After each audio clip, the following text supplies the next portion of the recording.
buenos días, presidente. Nancy Flores, de la revista Contralínea. Presidente, bueno, aprovechando que está aquí el licenciado Pablo Gómez, preguntar sobre los expresidentes.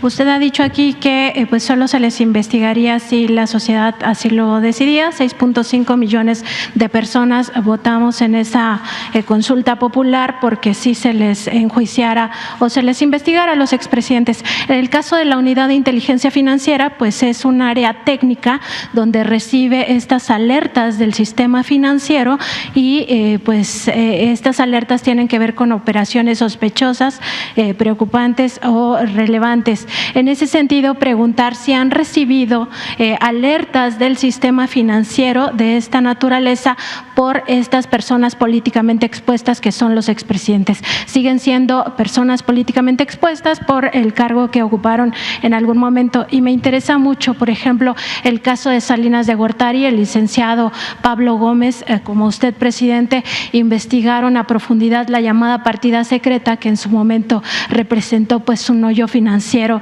a la hacienda pública, a la hacienda mexicana, por todo lo que se robaron. Pero también en el caso de Ernesto Zedillo, en el caso también de Vicente Fox y en el caso de Felipe Calderón, si han recibido estas alertas de parte del sistema financiero y si se les está dando seguimiento, como hasta ahora se hizo, bueno, primero con el caso de Enrique Peña Nieto, que ya fue denunciado.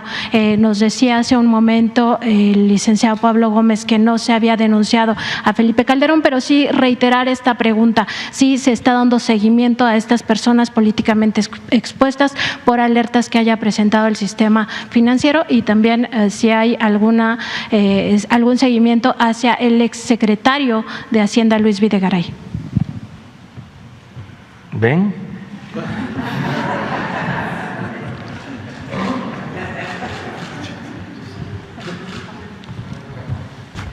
A ver, una cosa que hay que aclarar, que ya lo ha dicho el presidente. El gobierno no tiene una actitud de persecución de tipo político. La unidad de inteligencia financiera es un instrumento gubernamental. Aplica la política del gobierno, no anda en el aire, no existe en el éter. Por eso no hay una política de persecución por motivos justamente políticos.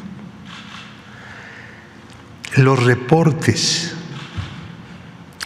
que el Sistema Financiero Nacional le da a la Unidad de Inteligencia Financiera en relación con las personas expuestas políticamente son de todos los días y de a todas horas, porque hay un catálogo de actividades que el banco inmediatamente lo capta y lo reporta, está obligado por la ley.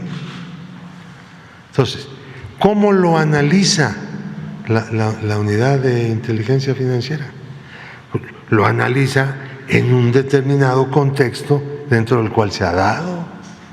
Naturalmente, si el asunto llama la atención poderosamente, si está vinculado con otros reportes o avisos. Reporte se llama cuando viene de los bancos y del sistema financiero. Aviso se llama cuando son de las actividades vulnerables. Compra de apuestas, cosas, apuestas, todo, ¿no? Ahí es donde el dinero se anda lavando, ¿no? Esos son los avisos. Entonces, se relacionan las cosas y se llega a determinada conclusión, pero dentro de una idea de que los motivos políticos no pueden tener ningún peso en la valoración del riesgo de las personas expuestas políticamente. Tienen que ser los hechos, el análisis de los hechos mismos.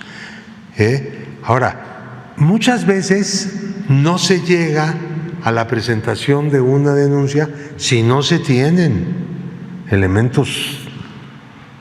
No quiere decir que no haya elementos en absoluto, sino que no son tan importantes, tan contundentes,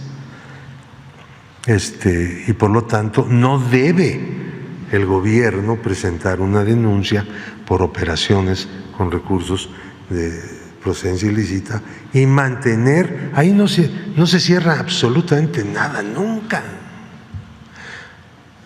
Porque el monitoreo del dinero y de estas compras de actividades vulnerables es una cosa permanente.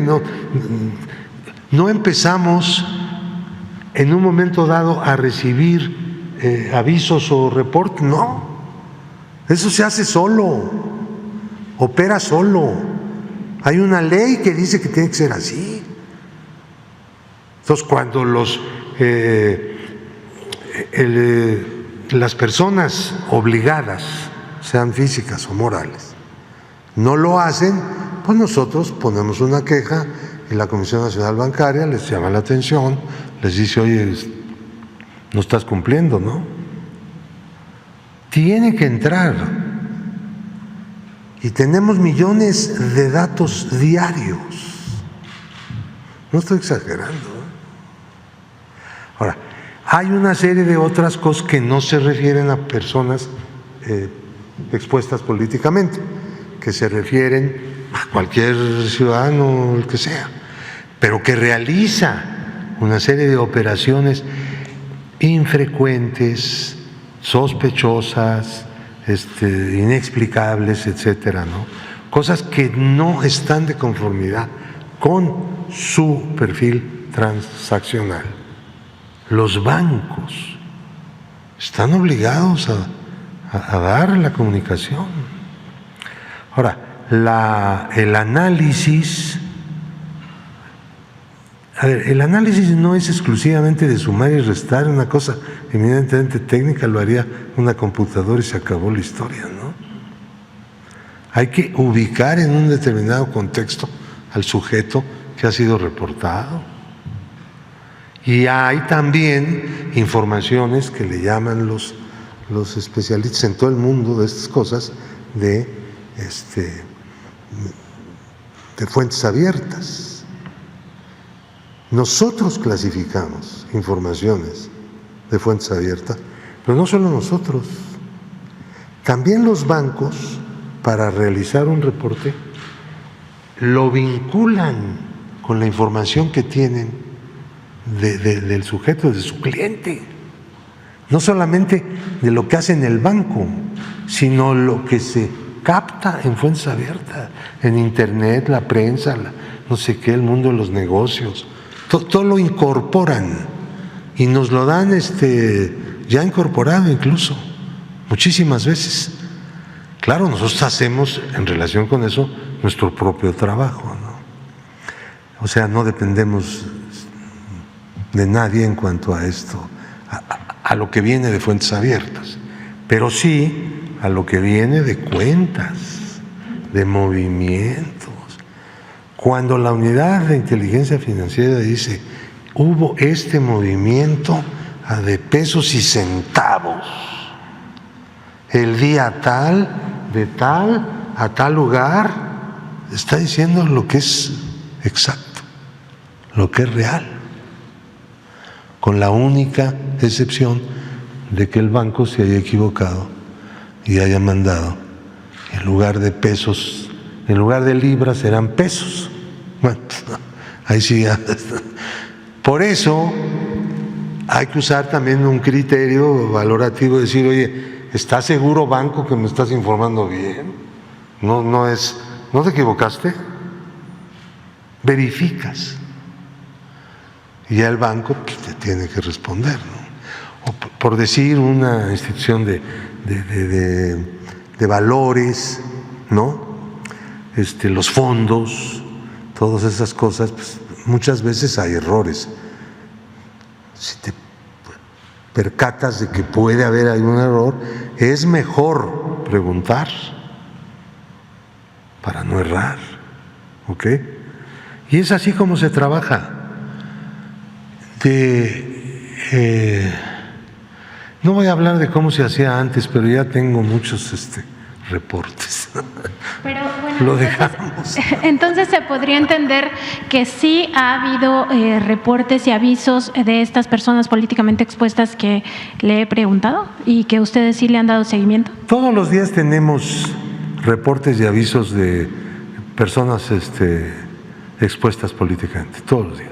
Es inevitable eso. Simplemente si uno de ellos o una de ellas hace una operación inusual, lo reporta. Y en su caso, si encuentran en este cruce de información, si encuentran elementos que pudieran representar operaciones de recursos de procedencia ilícita, ¿lo denunciarían? No solo lo denunciaríamos, eso lo hemos hecho ya. Primero hacemos algo, tomar la decisión de abrir un caso para poder entrar lo más a fondo que se pueda en el análisis. Si como consecuencia del análisis se ve que hay indicios de que pueda haber operaciones con recursos de procedencia ilícita, tenemos que ir a la Procuraduría, perdón, a la Fiscalía. Ya me quedé en el siglo pasado. Entonces, la unidad de inteligencia financiera no decide eso en función más que del caso, no de quién es la persona. Porque si a esas fuéramos… No, yo entiendo nada más, porque sería de interés que explicaras si existe partida secreta. ¿Tú cómo conoces algo de eso? A ver, porque esa fue una pregunta. Es que el presidente era uno de mis lectores más asiduos en esta materia. Yo escribí un libro que se llama Los gastos secretos del presidente, que es una investigación no solo histórica, sino en cuenta pública, con números, ¿qué hacían los presidentes? No solo era la partida secreta el problema, que era un problemón. Por la capacidad del presidente, tenía una bolsa de dinero que podía hacer lo que quería, dársela a quien fuera o llevársela a su casa, y nadie se podía meter en eso. Sino que había, todo el ramo 23 estaba lleno de gastos discrecionales. Allá había nóminas enteras de líderes, de políticos, se repartía. Miren, uno de las raíces del Estado corrupto en México fue el establecimiento de los gastos discrecionales del presidente de la República. Y es una de las cosas que apuntaló el presidencialismo, cómo se gestó después de que los militares dejaron el poder.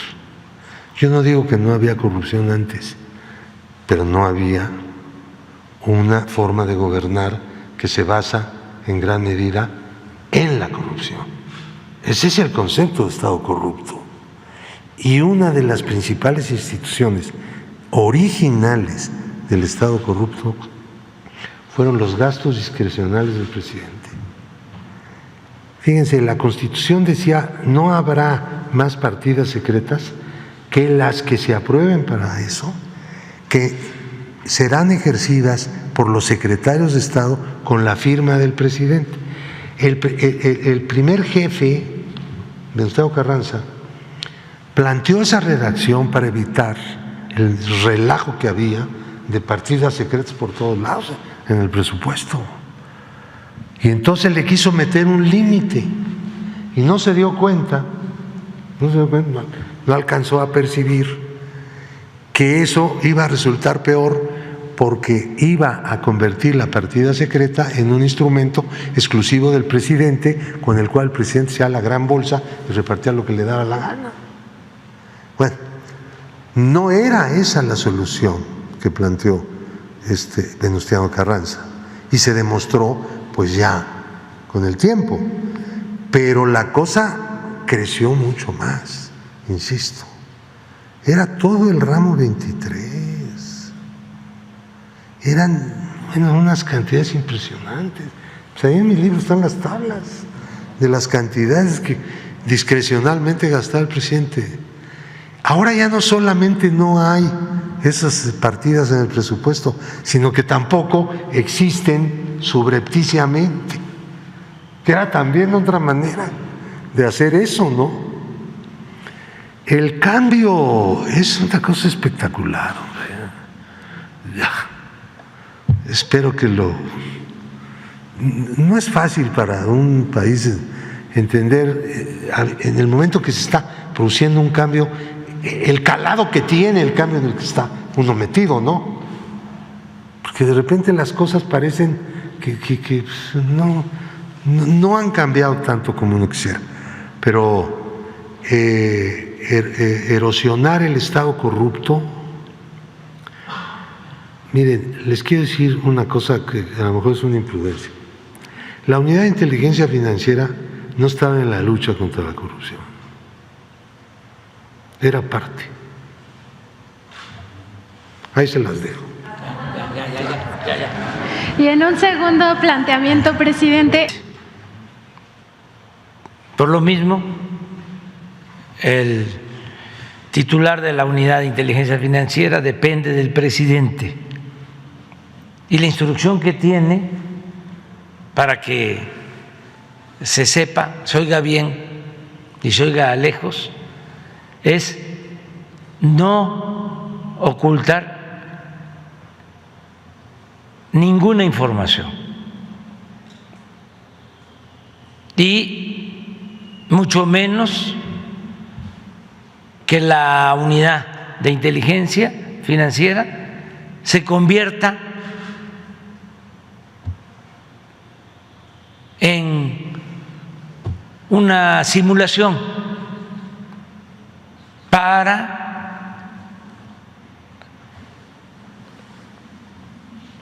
permitir la corrupción, como muchas instituciones que crearon,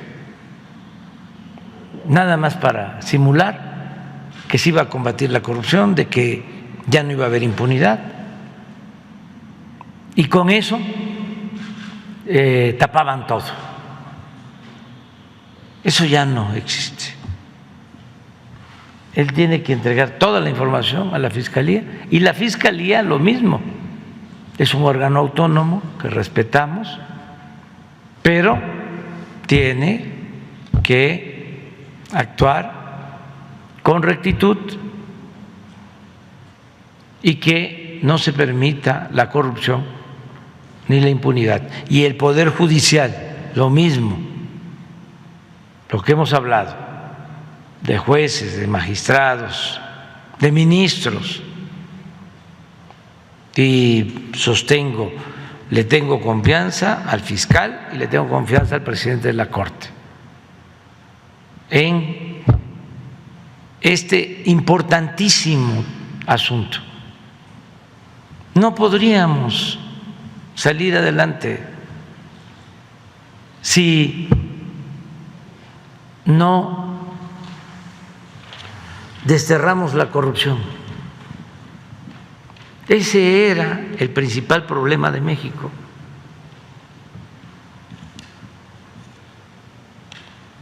Nada.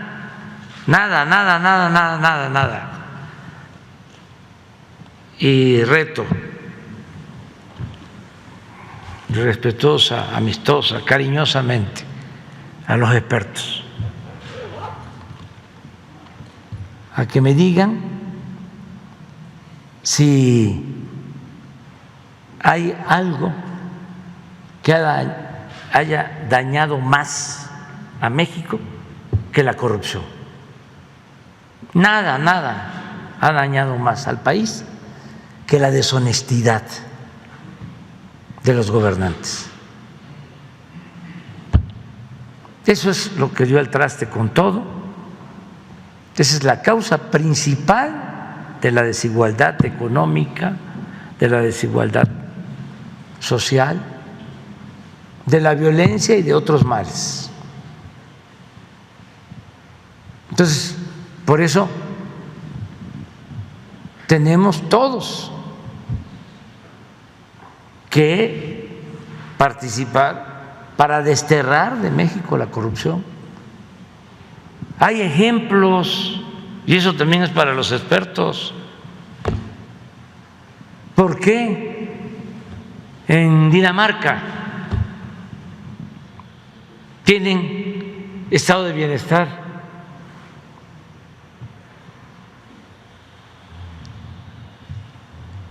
¿Por qué en Dinamarca no hay violencia? Porque no hay corrupción.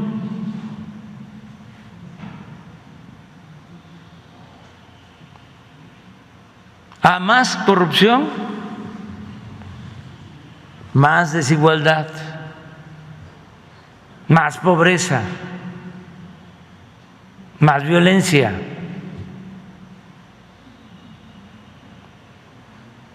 Los países con gobiernos donde no hay corrupción tienen más bienestar y no hay la violencia que desgraciadamente se padece en países en donde ha imperado la corrupción. Y lo estamos viendo. Podemos atender las necesidades de la gente, podemos destinar el presupuesto a ayudar a los más pobres, porque ya no se permite la corrupción. Es que era un gran saqueo, una gran sangría. Se robaban casi todo. Esto de la partida secreta, imagínense, esto para los jóvenes. Que había una partida secreta. ¿Qué era eso? Que el presidente podía disponer de una cantidad del presupuesto sin tener que comprobar nada.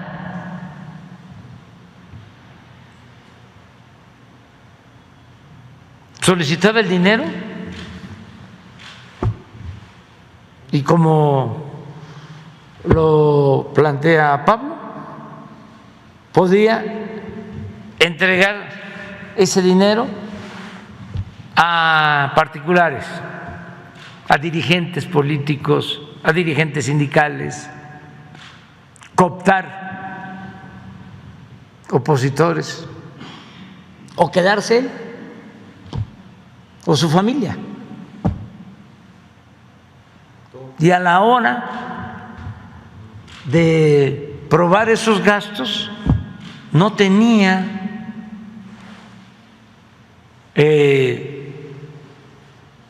ninguna responsabilidad. Estaba permitido legalmente.